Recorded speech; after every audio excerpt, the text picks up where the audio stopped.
You are listening to The Evidence Locker. Today's show is the second episode of a two-part case. We recommend you listen to our episode, The Rillington Place Strangler, Part 1, before listening to Part 2. Our cases have been researched using open source and archive materials. It deals with true crimes and real people. Each episode is produced with the utmost respect to the victims, their families, and loved ones. In 1950, 25-year-old Timothy Evans was convicted of murdering his wife Beryl and their 1-year-old daughter Jeraldine. Tim said that his neighbor, John Reginald Christie, was responsible for the murders, but nobody believed him. He was not granted a retrial, and despite professing his innocence to the end, he was hanged later the same year. Christie had served in World War I, but after a mustard gas attack, he returned home, scarred physically and emotionally. After a couple of prison stints and nearly a decade of separation from his wife, he seemed to have pulled himself back together. He even worked as a special constable, patrolling the streets of Notting Hill, but he abused his position of power.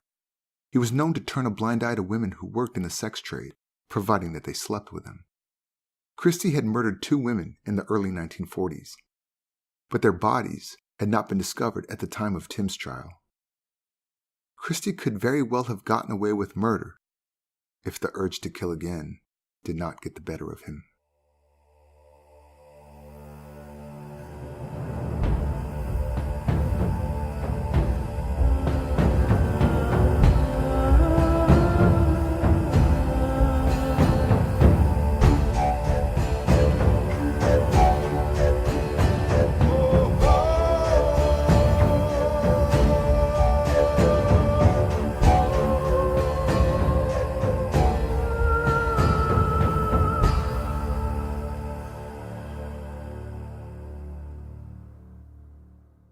At the trial of Tim Evans in 1950, Christie's previous criminal offenses were made public, and as a consequence, he lost his job at the post office savings bank. He fell into depression and lost 28 pounds. It's more than 10 kilograms. He had been unemployed for 8 months when he found a clerical position with British Road Transport Services. He managed to hang on to this job for 2 years. He could keep up appearances once again. He seemed like any other unremarkable man trying to make a living in post-war London. It is said that he was fastidious about keeping the house in order and would make a point of having dinner ready when Ethel came home from work. That was rather unusual at the time for a 1950s husband to take the chores of cooking and cleaning upon himself. Perhaps it was his guilty conscience about everything he did behind Ethel's back that made him want to deceive her by playing the part of a good husband. Or perhaps it was his desire to be in control that made him take charge of the household. Neighbors would say that he was courteous, always tipping his hat as he walked past, greeting them. He was not known to be very sociable and simply seemed like the introverted type. If neighborhood kids played in the street outside of 10 Rillington Place, he was quick to tell them to keep the noise down. Nobody would have ever suspected that this keen gardener was in fact tending to the graves of 2 murder victims in his backyard, Ruth First and Muriel Eady. At the same time their murders occurred, in 1943, London was the scene of many brutal crimes. Serial killers were having a field day. At night, all streetlights were turned off in what was called blackout, an attempt to protect the city from aerial attacks. Unfortunately, it also gave the cover of darkness to many criminals. Crimes like looting and housebreaking were commonplace, and the number of sexual assaults and murders increased as well. Harry Dobkin was a man who killed his wife and then hid her body in the basement of a bombed-out church in Lambeth, central London. When he was caught, he admitted that he had hoped people would assume she was a victim of an air raid. Evil men seemed to capitalize on the chaos of the war. Police were low on manpower, and many crimes went undetected. One of these killers who roamed the streets of post-war London was Neville Heath, also known as the Lady Killer. He was responsible for the brutal, sexually charged murders of at least 2 women in 1946. The acid bath murderer, John George Hay, also operated during the same time as Christie. He was a fraudster who would live in hotels and check out without paying. He would become acquainted with wealthy people and worm his way into their lives before killing them and selling their assets for his own personal gain. He would dispose of his victims' bodies by placing them in barrels filled with concentrated sulfuric acid. The bodies simply melted away. He would give it a day or two until all the remains had been reformed by the acid, and then he would pour the sludge into the sewer. The acid bath murders was a big news scoop at the time, and all eyes were on Hay, who had murdered 6 people between 1944 and 1948. Then there was also the chalk pit murderer, Thomas Lee. He was an Australian politician whose political opponents often disappeared or jumped off cliffs. He was arrested in the UK for kidnapping, torturing, and killing a man, leaving his body in a chalk pit. New bodies seemingly turned up every week. It was perhaps because of all these people disappearing and ending up murdered that John Reginald Christie's crimes remained undetected for as long as they did. After the trial of Tim Evans, the landlord of Rillington Place sold the property. The new landlord was Jamaican-born Charles Brown. Brown was one of many people who flocked to London from the West Indies in the 1950s. The Christies did not get on with Charles Brown. They complained to him for allowing other Jamaicans to stay in their building. The problem mainly emanated from racism, with the Christies being uncomfortable about living in the same building as people of color. Christie guarded the back garden like a hawk, clearly fearing that the new neighbors could discover the bodies of Ruth First and Muriel Eady. He was a mess and visited his doctor 33 times in 8 months, seeking help for his anxiety and insomnia. In early December of 1952, out of the blue, he quit his job. He told his boss that he had found a better job in Sheffield and that he was planning on leaving London in early 1953. Soon after, Ethel, his wife of 30 years, disappeared. Christie told neighbors that she had already moved to Sheffield to set up their new home. To other people, he said that she was with her sick sister in Birmingham. None of this was true. Ethel had the misfortune of becoming Christie's 5th victim. He planned out her murder and a way to keep her family at bay. On the 10th of December, Ethel wrote a letter to her sister and asked Christie to post it. He never sent it, but he told her that he had. He kept the letter as his plan to get Ethel out of the way was about to be put into action. The next day, Ethel went to her friend Rosie to watch television. The following day, she took her washing to Maxwell Laundries and seemed cheerful. She never mentioned to anyone that she had plans to go away, let alone leave London for good. On Sunday the 14th of December, 1952, John Reginald Christie strangled his wife Ethel in bed. He would later say that she was choking on medication. It was sleeping tablets that he received from hospital for his insomnia. He believed that she tried to end her life because of all the stress with the Jamaican neighbors at Rillington Place. But she did not simply fall asleep. She was choking, gasping for air. He couldn't stand to see her suffer, so he strangled her. He did not abuse her body sexually like his other victims. He left her in bed for 2 days before disposing of her body. The day after her death, he changed the date on Ethel's letter to her sister from the 10th to the 15th of December and posted it. He even sent some Christmas cards to relatives, signed, "From Ethel and Reg." To dispose of his wife's body, he lifted the floorboards and placed her below, and that's where he kept her. He said he didn't want to be separated from her. He wanted to keep her close, in the house with him. This couple seemed to be a solid team, devoted to each other. Even though Christie was unfaithful to Ethel, they supported each other in other ways, and it was hard to believe that he would end her life. Later on, police theorized that after Christie and Ethel had performed the abortions, they would take the young ladies into the parlor to recover and regain consciousness. Perhaps, at one stage, Ethel walked in as he was interfering with an unconscious girl who had just had an abortion. She was appalled and threatened to expose him to the police. That is when he decided Ethel had to go. There was another theory as well, perhaps more plausible. It was that Ethel figured out what had really happened to Beryl and Jeraldine, and that Christie allowed Tim Evans to be accused of killing his own wife and daughter and watched him go to the gallows for a crime he did not commit. 2 days after Ethel's death, Christie sold her wedding band to a local jeweler. He kept writing letters to her sister in Sheffield, explaining that he was writing on Ethel's behalf as her rheumatism prevented her from writing herself. Christie spent the festive season by himself at 10 Rillington Place, with the decomposing body of Ethel to keep him company.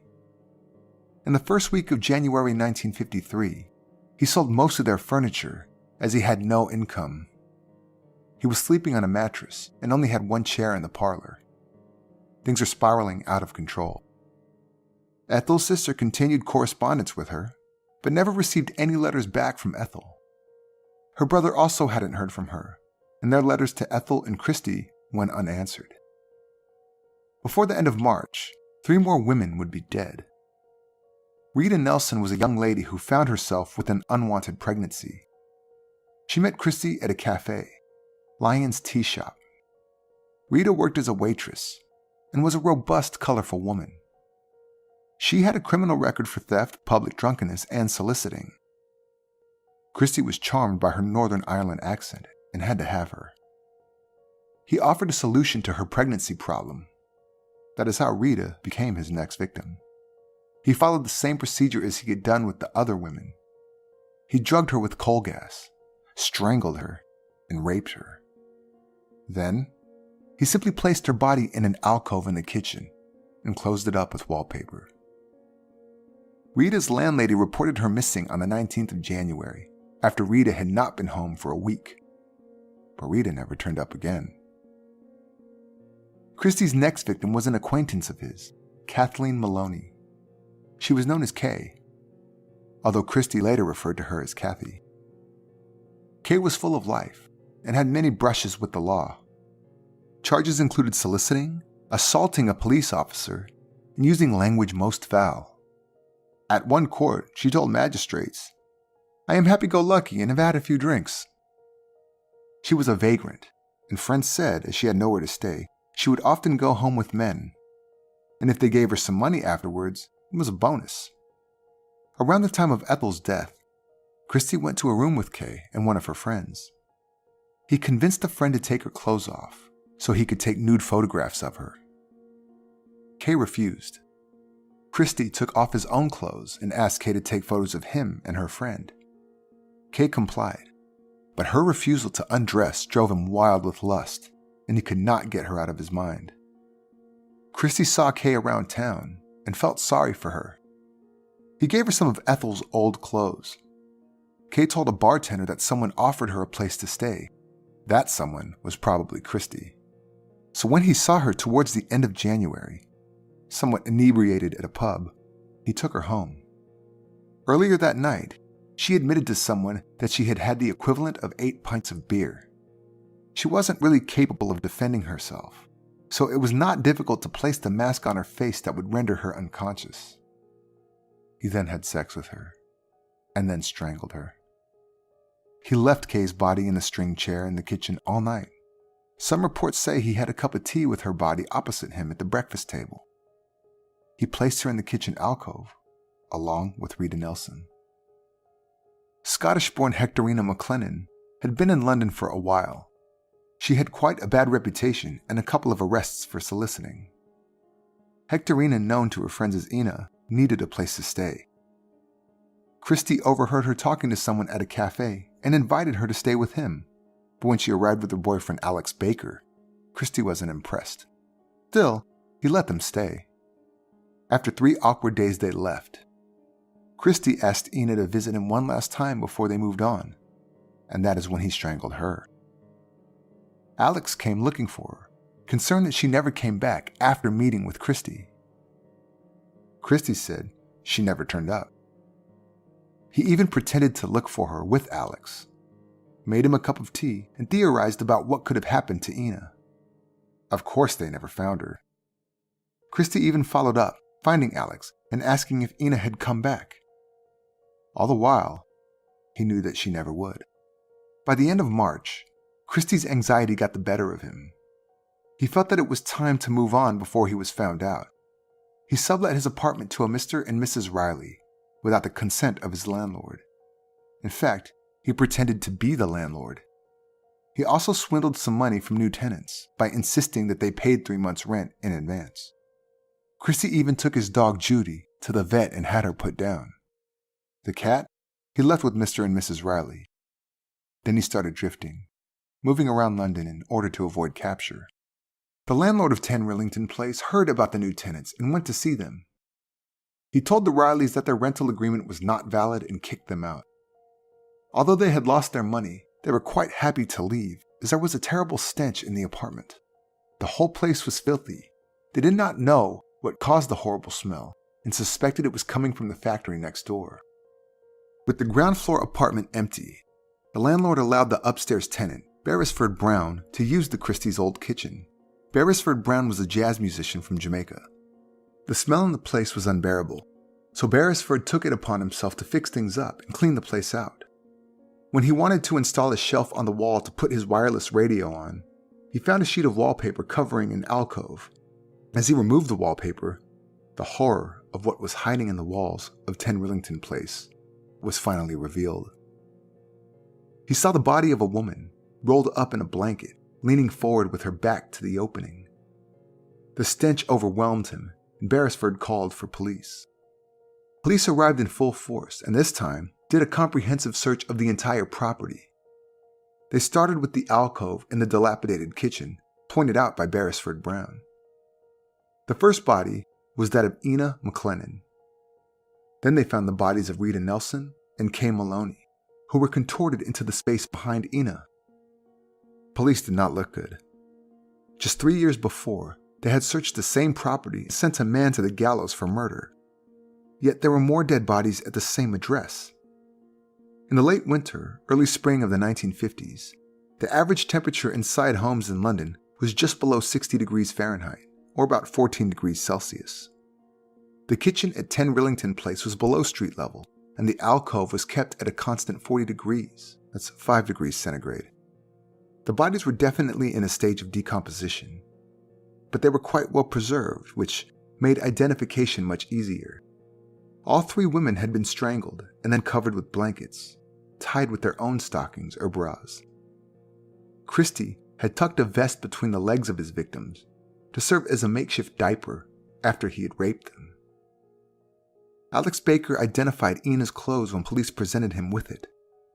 The fact that Ina, Rita, and Kay had criminal records meant police had their fingerprints on file. They could positively identify the women without much trouble. Later, pathologists found carbon monoxide in all 3 bodies. All of them were in their mid-20s and had a pinkish color due to the gas. They also found that Rita Nelson was 6 months pregnant and Ina McLennan 6 weeks. If the killer was so brazen as to hide his victims inside the wall, where else could he have left them? Police would rip up floorboards and demolish the ceiling planks. That is when they found Ethel's body beneath the floorboards in the parlor. She was also wrapped in a blanket, but unlike the women in the kitchen, she had nothing shoved between her legs. Extending their search to the communal garden, police found the remains of Ruth Fürst and Muriel Eady. The discovery was made by accident, when one officer realized that a human thigh bone was supporting a fence. Identifying the remains proved to be quite a challenge. They examined dental records and were able to determine that one of the victims had a crown that had been fitted in Germany or Austria. When looking through missing persons reports, they found that Ruth Fürst lived 2 blocks away from Christie at the time of her disappearance. As a kind of timestamp, Christie had buried a newspaper from 1943 with Ruth's body. When questioned by police, he claimed that Ruth Fürst was madly in love with him and found the fact that he was a married man who was unavailable to her irresistible. This, of course, was Christie's point of view. Ruth had just turned 21 weeks before her murder. Christie was more than 20 years older than her and not particularly desirable. One account said that he always looked like he had just stepped out of a cold shower, timid and shaky. Christie admitted that after the police search in December 1942, when Beryl and Jeraldine Evans' bodies were found, his dog Judy dug up Muriel Eady's skull from the back garden. He proceeded to dispose of it in a bombed-out house on St. Mark's Road nearby. This was corroborated by an autopsy that found the skull belonged to a woman aged 32 to 34 who had suffered from nasal catarrh. The shock when they realized how long ago Ruth and Muriel were murdered was intense. Christie had started killing an entire decade before. How many more victims were they looking for? 2 women came forward, Mary O'Neill and Helen Sunderland. Mary said that she met Christie at the end of January 1953 and went back to Rillington Place with him. He reportedly wanted sex from her, and when she said no, he said that she would not be missed if he were to kill her. Mary bluffed and told Christie that she had told a friend exactly where she was and who she was with. In doing so, she most probably saved her own life. Helen had a similar story, although she said that sex was never offered by her or expected by Christie. A strange find in the apartment was a tobacco tin with 4 clumps of pubic hair inside, none of which belonged to any of the known victims. Could this have been a trophy from other victims, or simply a keepsake from his sexual indiscretions? A large manhunt to find John Reginald Christie was launched. Police were able to confirm that he withdrew £10 from his wife's banking account and that he was drifting around London. He slept in hostels for men, registering under his real name, making no effort to disguise his identity. He went to various pubs and was spotted all over town. Christie was bald, with a sharp face and thin lips, and recognizable round black-rimmed glasses. Police knew that they would be able to identify him as soon as they saw him. His photo was in every newspaper. Articles about the gruesome findings at 10 Rillington Place featured on every front page. People swarmed to the property to have a look for themselves. Some even took keepsakes, pieces of debris that were left after police excavated the property. People wanted a part of what they knew would be a historic case.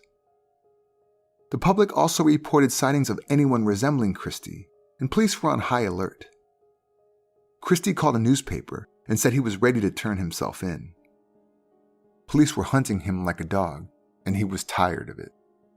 He was cold and lost and did not have a change of clothes. But when the journalist set up a rendezvous, Christie saw the journalist with 2 policemen close by, so he ran away and left the journalist waiting. On March 31st, a man fitting Christie's description was stopped on the embankment near Putney Bridge, just in front of the old Star and Carter pub. The police officer noticed the man, as it looked like he was about to jump into the Thames. The officer approached him and politely asked if he was looking for employment. The man said that he was waiting for his employment papers to come through. When asked to identify himself, the man said he was John Waddington. The man was John Reginald Christie. By this time, he had been wandering the streets of London for 10 days. The last name he used was his wife Ethel's family name, Waddington. The officer hailed a passing police van, and Christie was bundled inside. On his person, police found his identity documents, as well as a newspaper clipping of an article about the remand of Tim Evans. When he arrived at the station, he did not waste any time in trying to gain sympathy. He told them in his breathless voice, "I have not been well for a long while, 18 months. I have been suffering from fibrositis and enteritis. I had a breakdown in hospital." Police did not take pity on him, as they had witnessed the horror of his actions back at his home. Christie confessed to 4 murders, the bodies which had been found at 10 Rillington Place. Police confronted him with the fact that they had dug up 2 more bodies in the garden, and Christie started talking. He said he killed Ethel because she was choking anyway. The other women were all women of ill repute, and he said that they were aggressors. His story about Rita Nelson's murder was quite ridiculous. He said that he had met her on the street and she demanded money from him. When he refused to give it to her, she threatened that she would scream and accuse him of assaulting her. He walked away and she followed him into his home, where her hysterical behavior continued. She took a frying pan and wanted to hit him with it. A scuffle ensued and she fell backwards onto a chair that had a rope hanging from it. Christie claimed he then blacked out and woke up to find that Rita had been strangled due to this unfortunate incident. He made himself a cup of tea, then went to bed. The next morning, he prepared the alcove so that he could hide her body inside. As for Kay Maloney, he remembered taking her home and disposing of her body. He could not remember killing her, however. Christie later said, "It was little Kathy I felt sorry for. She was a sweet kid. I felt sorry for her." With a monster like Christie, one can only but question the sincerity of his statement. This was probably the most remorse he ever showed. Christie alluded to being responsible for Beryl Evans's death. He refused to confess to the murder of 18-month-old Jeraldine Evans, as seeing as Tim was charged only with Geraldine's murder and not Beryl's. Christie's denial also absolves him from any guilt regarding Tim's wrongful execution. Also, strangling an innocent child would make him, in the public's eyes, an even bigger monster. He could justify the killings of the women, whom he all portrayed as being of loose morals and deserving of it, but there was no way to talk his way out of killing a toddler. He was responsible for 6 murders, but could only be tried for 1. The Crown decided the strongest case would be to charge him with the murder of his wife, Ethel Christie. An autopsy revealed that she did not have any sleeping tablets or medication in her system at the time of her death, so Christie's explanation of assisted suicide was simply not true. Also, it would be easier to find a motive for killing his wife than explore his psychological issues and sexual deviance in killing the other women.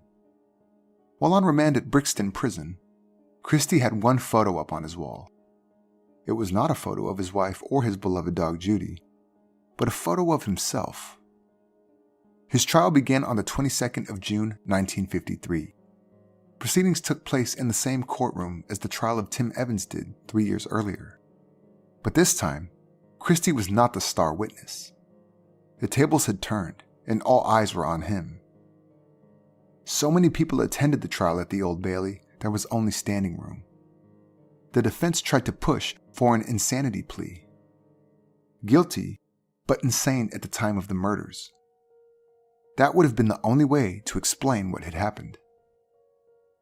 Christie took the stand and spoke eloquently, but kept his voice so low that most people could not hear everything he said.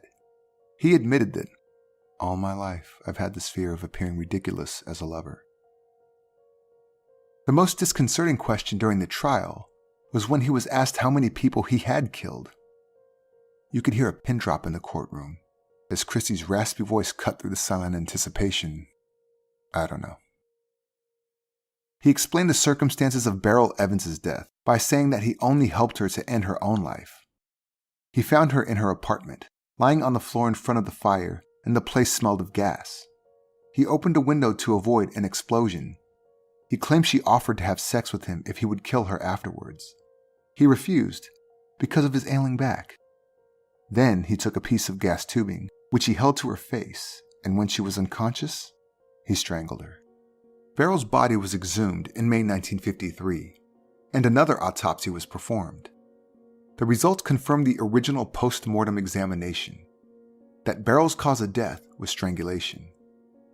No traces of gas or carbon monoxide poisoning were found, contradicting Christie's statement that she was in the process of killing herself, also that he had used his usual method to render her unconscious. After a 4-day trial, on the 25th of June 1953, John Reginald Christie was sentenced to death. He showed little remorse. In fact, he looked proud of his skill as a killer. He saw himself as an unwitting participant in all the murders, and in some cases, like Ethel and Beryl's murders, an angel of mercy. He did not appeal his sentence and admitted to all of the murders, except, of course, for the murder of 1-year-old Jeraldine. Considering that in today's world, there is a legal term for killing an unborn child, child destruction in British law, or feticide in the US, is, quote, "the crime of killing an unborn but viable fetus, that is, a child capable of being born alive before it has a separate existence," unquote. That would include the loss of life of the unborn baby of Rita Wilson, who was 6 months pregnant. Although she was not yet 24 weeks pregnant, Beryl Evans's unborn child also died with her, which brings Christie's known body count up to 10.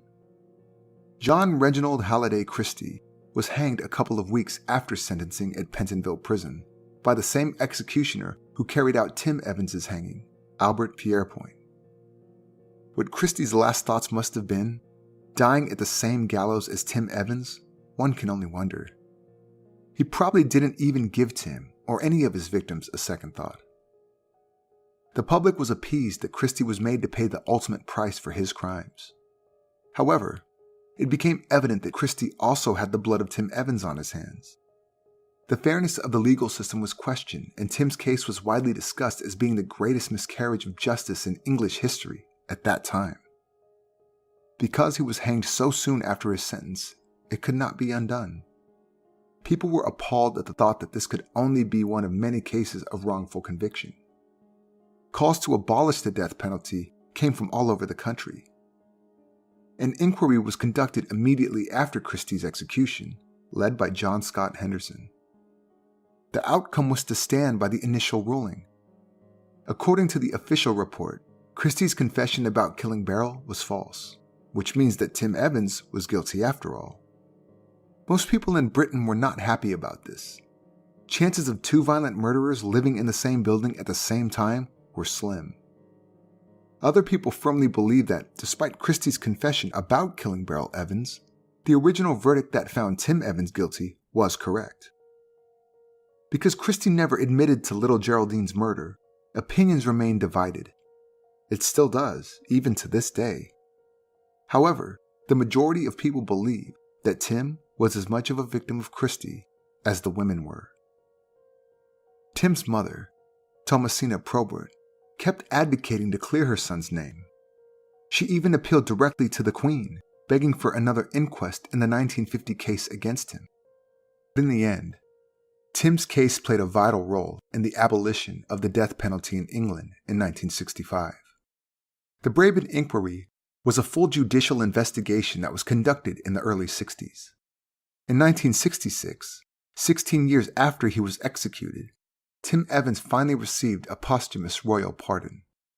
Surprisingly, not because Brabant believed him to be completely innocent.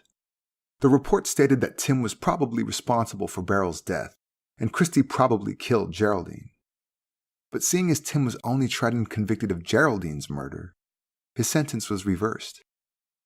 His body was exhumed from the prison cemetery and reburied in a cemetery in Leytonstone, London. Had anyone listened to the simple-minded Tim Evans back in the day, 4 of Christie's victims could have been saved. The gruesome story of events that played out between 1943 to 1953 was made into a film in the 1970s called 10 Rillington Place, with the late Sir Richard Attenborough in the role as Christie and the late Sir John Hurt playing Tim Evans. The movie was filmed on location in the actual Rillington Place and gives a good feeling of the claustrophobic living conditions. Attenborough's portrayal of Christie also gives a chilling insight into the dark and twisted world of one of England's most notorious serial killers. The street Rillington Place no longer exists today. It was renamed Ruston Close after Christie's execution due to the influx in public interest in the address. In the late 50s, the new tenant was Jamaican-born ex-RAF Corporal Gaston King. He was a plumber by trade, but struggled to find a job. He was a refined man who felt embarrassed by his living conditions. In an interview with a newspaper, he said that during his first year in the house, he was often woken up by the stifling presence of a woman in his room. He was desperate to end the visits and even resorted to burning incense in an attempt to smudge her spirit away. This house of horrors at 10 Rillington Place, Notting Hill, was demolished in the 1970s.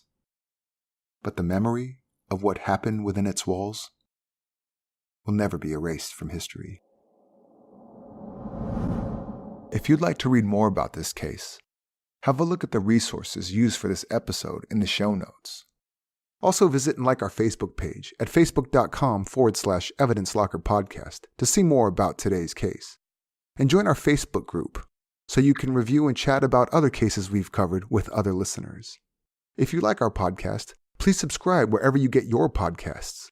We would also appreciate it if you could review the episodes, as it gives us some street cred in the world of podcasting. While you're waiting for our next episode, why not listen to one of our podcasting friends? Hi, I'm Roseanne, host of the California Dreaming Podcast, a show that delves into the darker side of the not-so-golden state. Together, we will visit some of the most unhinged and chilling crimes that ever shook California and beyond. Join me as I take you on a journey into a new story each week with a different backdrop from all around California, from the bright lights and glamour of Hollywood to the picturesque and tranquil wine country. No crime, no town, nobody is off limits. Listen to California Dreaming on the Orbital Jigsaw Network or anywhere you listen to podcasts.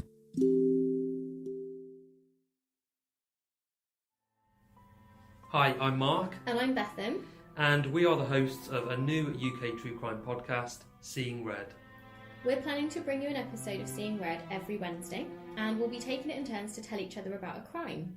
The cases we're going to talk about will be from the UK. We'll be covering scams, robberies, murders, and everything in between. Some cases will be solved, but some will be mysteries, and we hope you'll enjoy listening to us discussing our theories on these. So, let's tell you a little bit about us. We've known each other for about 5 years, and we absolutely love true crime. So we thought the next logical step for us would be a true crime podcast. You can find Seeing Red on iTunes or wherever you get your podcasts from. And why not follow us on Facebook, Instagram or Twitter to join a discussion thread about the case. Just search for Seeing Red, a UK true crime podcast. This was The Evidence Locker. Thank you for listening.